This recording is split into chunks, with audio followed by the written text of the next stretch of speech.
President Trump saying he never directed his former personal attorney, Michael Cohen, to break the law. The exclusive Fox News interview in just a moment. But first, in the wake of all the Mueller probe developments, Democrats continue to beat the impeachment drum and predict the president's demise. I believe that this president is dangerous. I think he has undermined our democracy. I think he's aligned himself with the enemy, with Putin. He loves dictators. And I believe that he certainly qualifies for impeachment. We may never get it done. And maybe Democrats fear that somehow, if we move to impeach him, maybe his base will grow larger. I don't think so. I'm prepared to say something I've never said. The writing's on the wall, the walls are closing in, and this is the beginning of the end for the Trump administration. This comes as Trump defends himself against accusations of any wrongdoing with Michael Cohen. I never directed him to do anything incorrect or wrong. And he understands that. Look, he did some bad things unrelated to me, maybe related to his other clients. I wasn't his only client. Number one, they say it's not a campaign finance violation. Number two, or it's not even under campaign finance. Number two, if it was, it's not even a violation. Number three, it's a civil matter. You know, President Obama had a really big one from 10 times more money, much more money. And you know what? He paid a fine. I'm the only one that this happens to. So what happened is either Cohen or the prosecutors, in order to embarrass me, said, listen, I'm making this deal for reduced time and everything else. Do me a favor, put these two charges on. They're not criminal charges. All right, so we're going to take it around the table. The thing is, Emily, let's start with you. So Democratic political elites, or the establishment, they know the political perils of going for impeachment. But the base, they really want President Trump to be impeached. So they're kind of in between a rock and a hard place. That's true. I also think that what I don't understand is how you can reconcile that. And there's just a few things about impeachment that I feel like should be part of the conversation. So one of them being the amount of time and effort and cost that it takes. To what end? When we all know that there would be an acquittal in the Senate. And secondly, the call today from Representative Schiff about, oh, we should amend or make an exception to the Office of Legal Counsel's decision.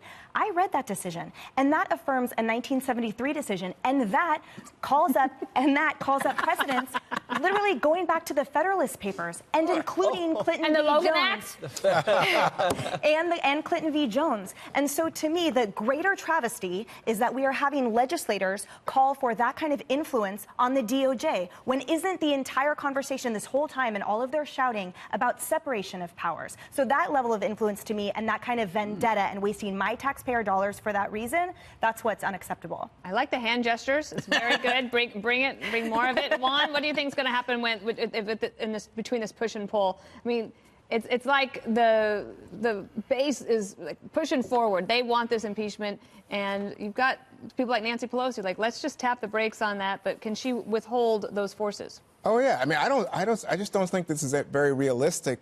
At this point, people like Steny Hoyer, who's the number two, say, listen, just wait on Mueller. Let's see what he has. Let's see what comes. But if you're talking about the American people, a lot of American people think that what's been going on is pretty outrageous, and they worry about it, not only in terms of what one congressman, Heck of Washington, we saw him at the start of the show, said there have been 36 people have been indicted, 3 people now, prison terms. And you start to think, what is going on with the President of the United States? Why is he so friendly with Putin? You know, is this a distraction? Even for Republicans, Dana, I think you see Republicans starting to say, I don't know about that. I don't know about the wall, et cetera. But I think the key today was how President Trump is just so wildly trying to distance himself from people who get in trouble, specifically Michael Cohen. He says, oh, remember, a long time ago, he said, I didn't know anything about these payments. No payment was made. Then we had Giuliani say, yes, a payment was made, and Trump repaid Cohen. And now you hear Trump saying, oh, you know, this is a low-level employee. I don't even think he was a lawyer. I think he was a PR guy. You start to think, PR people wow. are really important, by the way. Yeah, but a day ago he said lawyers should know, and he described Cohen as a lawyer who should know if he was making a legal payment. Now he's a PR guy. But, Jesse, let's take a look real quick at something else that happened during the interview today. I think you might be interested in this little thing that the president said. We have that? I just see this on the front page of the Wall Street Journal, which just came out. Look, Trump didn't violate campaign finance laws, and neither did the president. Trump ex-aide. So they're saying that... Wait, I interviewed him on my program the other day. That's Han von Spakovsky. Yes, Here's another one. Michael Cohen pled guilty to something that's not even a crime.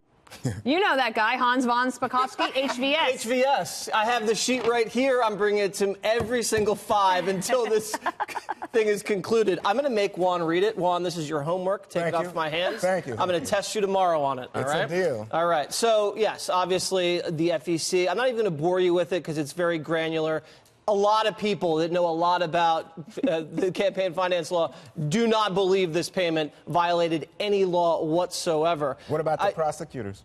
Which prosecutors? Oh, I think the New York, Southern District of New York apparently think some of the partisan prosecutors are trying to link the president with the other crimes that Cohen committed regarding taxes, and that's what was most of the sentence.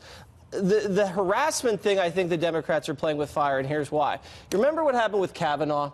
So there was so much injustice with Kavanaugh and so much unfairness, and it was so out of bounds that it really activated the Republican base.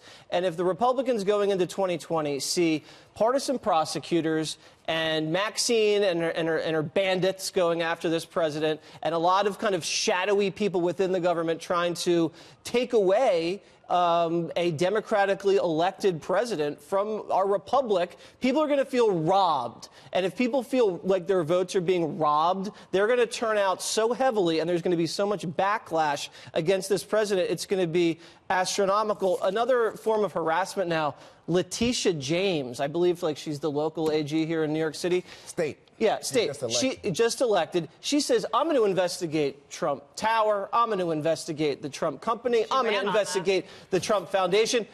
What crime is she investigating? She's just investigating everything that says TRUMP, regardless of whether there's a crime. That's not how prosecutors, that's not how attorney generals are supposed to operate. Okay. That's outside the law. All right, Greg, we have covered a lot of ground so far, but we got to get your take. Yeah, first of all, Juan is not correct. America doesn't care about what's going on in this. Collusion, when it's polled, always polls the lowest in terms of concern. America doesn't care about people like Cohen. These people just happen to be on the periphery. What they care about is the economy, jobs, their family, which means national security, safety, and law enforcement, how to protect this country. They don't care about this stuff the same way they didn't care when they went after Bill Clinton. And what did the impeachment proceedings do to Bill Clinton? It made America love him more because America loves a bad boy. If Trump faces impeachment, he becomes an orange Fonzie. He will become an orange Fonzie. I have a compromise, though, for the people who want impeachment. Yeah. Just ask Trump to work half as much.